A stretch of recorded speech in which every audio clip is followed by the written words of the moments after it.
Market participants trade in the futures market to make a profit or hedge against losses. Each market calculates movement of price and size differently. As a trader, you will want to be aware of how the market you're trading calculates profit and loss.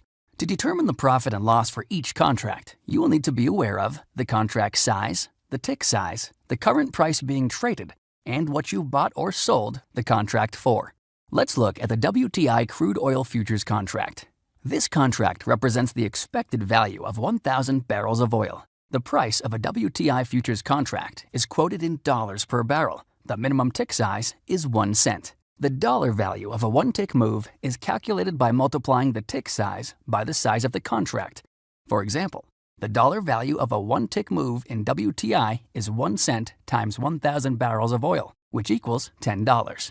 Calculating profit and loss on a trade is done by multiplying the dollar value of a one-tick move by the number of ticks the futures contract has moved since you purchased the contract. This calculation gives you profit or loss per contract.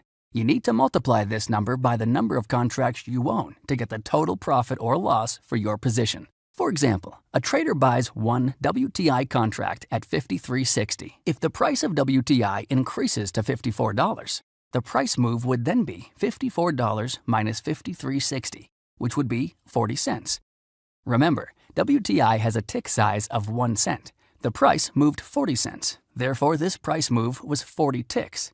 A one-tick move is equal to $10, so a gain of 40 ticks would equal a profit of $400. Losses are calculated in exactly the same manner as gains. The size of the contract can have a considerable multiplying effect on a trader's profit or loss. Before entering a position in the futures market, it's critical that a trader understand how any price fluctuation can impact their bottom line. In addition to contract size, it is also important to understand the relationship between the size of the contract and the contract's average daily move. These two numbers can help you determine the potential profit and loss range that could be expected over one trading